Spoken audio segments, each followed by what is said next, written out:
Halo Sobat Desa, video kali ini Bali Jakarta menampilkan tentang biogas. Pernahkah Sobat Desa membayangkan bahwa limbah bisa diubah menjadi energi?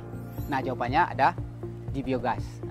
Biogas adalah gas yang dihasilkan dari proses fermentasi bahan-bahan organik seperti kotoran hewan, sisa makanan, atau limbah pertanian lainnya. Proses ini terjadi secara alami di ruangan tanpa oksigen atau hampa udara. Jadi yang disebut dengan proses anaerobik. Nah, kalau limbahnya dibiarkan terbuka di ruang terbuka, tidak akan terjadi proses yang namanya gas. Limbah apa saja yang bisa didapatkan dari sumber energi? Banyak sekali contoh-contohnya. Salah satunya dari ternak. Di ternak itu seperti ada kotorannya, ada urinnya. Itu bisa menghasilkan gas. Nah, yang kedua dari limbah pertanian. Contohnya dari eceng gondok, jerami padi, itu juga bisa digunakan sebagai bahan utama dari biogas. Yang terakhir juga ada dari rumah tangga atau usaha rumah tangga. Contohnya seperti pengolahan tahu. Pengolahan tahu itu sangat bagus sekali ampasnya untuk dijadikan sebagai sumber dari bahan biogasnya. Nah, Sobat Desa, inilah area biogas dari Balai Besar Jakarta. Dari sini akan dihasilkan gas. Gas yang istilah namanya disebut dengan gas metan atau istilah kimianya CH4. Nah, gas metan ini bisa digunakan untuk pembangkit listrik, untuk memasak, dan untuk penerangan. Penerangan ini kita menggunakan petromak ya. Nah, itu bisa digunakan. Lokasi biogas ini usahakan dekat dari kandang ternak ya, karena lebih memudahkan kita untuk mengisinya setiap hari dari bahan baku biogasnya. Baik Sobat Desa, nah instalasi dari biogas ini terdiri dari beberapa bagian. Ya, diantaranya yang pertama adalah inlet. Nah, inlet ini adalah tempat awal dari pencampuran kotorannya. Seperti bisa kita lihat. Nah, di sini inlet ini tempat awal dari kotoran sapinya dimasukkan ke tempat utamanya. Di sini akan diaduk, di sini campuran dengan air ya. Ini perbandingnya air ini adalah 1:1.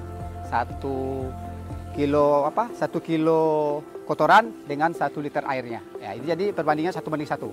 Oke, dari sini nanti kotorannya akan masuk ke tempat reaktor. Nah, ini reaktor ini adalah bagian kedua, di mana di sini tempat proses terjadinya gas metan, atau di tempat reaktornya itu terjadi apa istilahnya, pembentukan gas metannya, CH4-nya itu. Di sini kedap udara, tidak ada oksigen ya, sehingga ini rapat dan usahakan tempatnya lebih besar. Oke, habis dari reaktor sini nanti akan di sini adalah tempat yang ketiga adalah tempat outletnya. Outletnya adalah tempat pembuangannya. Di sini ampas yang telah gas sudah tidak ada nanti akan beralih ke tempat pembuangan ini. Ini bisa kita lihat. Sini terjadi ada 2 bagian. Nah, ini tempat yang kotoran gas sudah tidak ada. Ini terbagi 2 bagian antara padat dan cair. Yang mana cairnya bisa langsung digunakan ke tanaman, yang padatnya pun juga sama. Jadi sehingga hasil dari slurry ini bisa langsung digunakan ke tanaman tanpa diolah lagi juga bisa. Ya, ini outlet.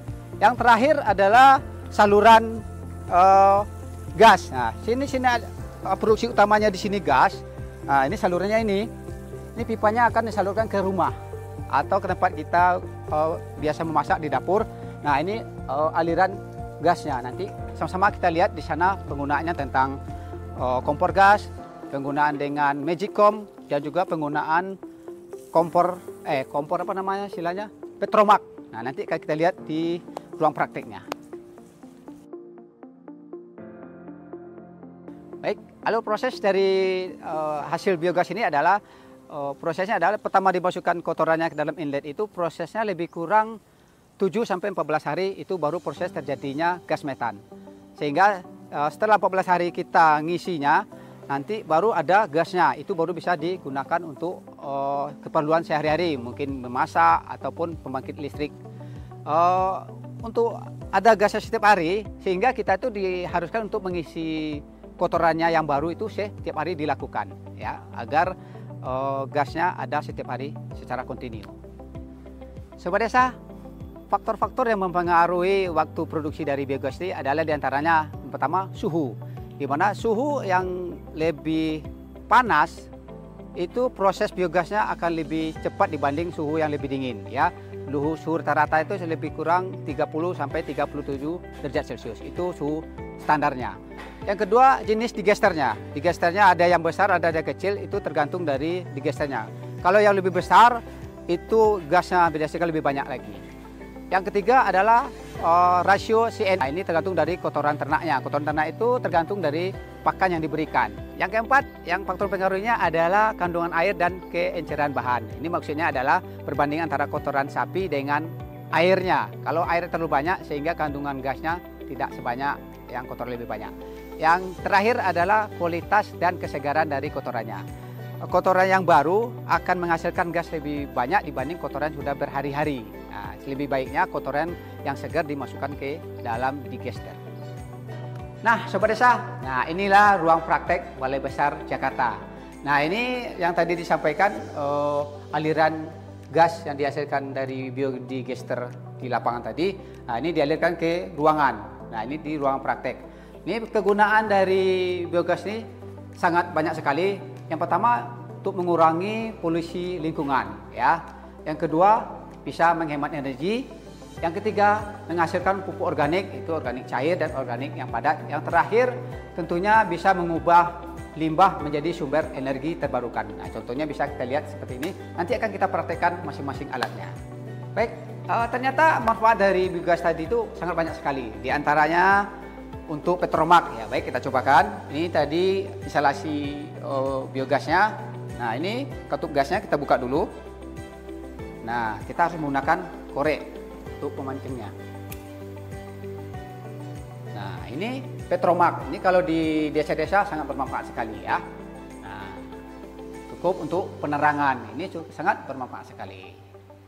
Ini namanya petromak. Mungkin kalau di kota-kota ini sangat langka sekali karena bahan baku minyak tanah kan sudah tidak disubsidi pemerintahan. Jadi agak susah sekali mendapatkannya.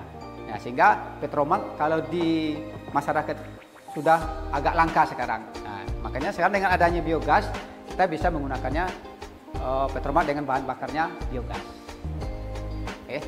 Nah, terus yang kedua bisa menggunakan kompor gas. Nah, ini digunakan untuk memasak ini ya. Nah, ini kita coba lihat. Ini kompor gasnya khusus. Jadi kompor gasnya sama, tetap dipakai pakai korek api juga. Nah, ini coba bisa dibuka katupnya. Nah, apinya ternyata sama dengan gas yang kita gunakan, gas LPG.